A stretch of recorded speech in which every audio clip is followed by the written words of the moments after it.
Plot overview of Poets and Pancakes. Ashok Mitran's job at the Gemini studio was to cut out the newspaper clippings on different subjects and store them in files. He worked in a cubicle, and people usually thought that he wasn't doing anything and delivered a lecture to him, venting out their own frustrations and anger on him.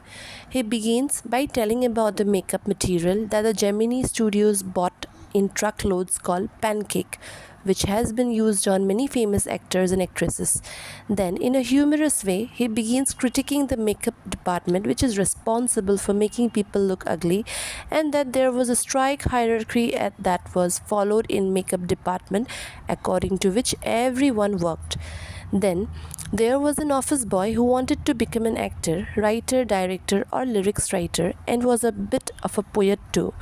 Through the office boy, he tries to show the plight of aspiring or struggling actors who end up doing a completely different job.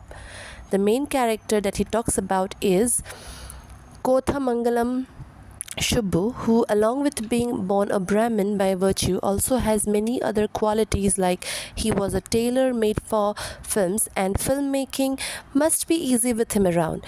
He was a poet too, and he would come out with many alternatives to enact one scene. Despite his good nature, he had many enemies in the studio who were jealous of him.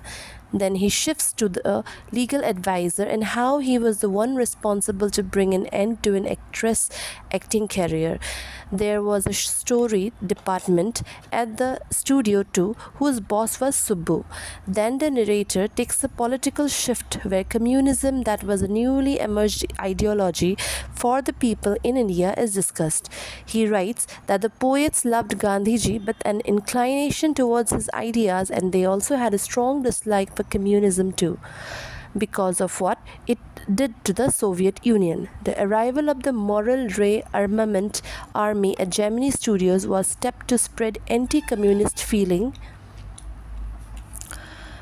in South India by presenting two plays at the studio, as they knew the significance, the influence and reach of the studio. After some time, another guest who has visited Gemini studio, who was unknown to all and welcomed by Mr. Vasan, the boss.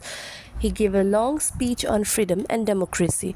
After some days, Ashok Mitran saw a British periodical named The Encounter, and he wanted to send his entry and have some information beforehand, and so he visited the British Council Library.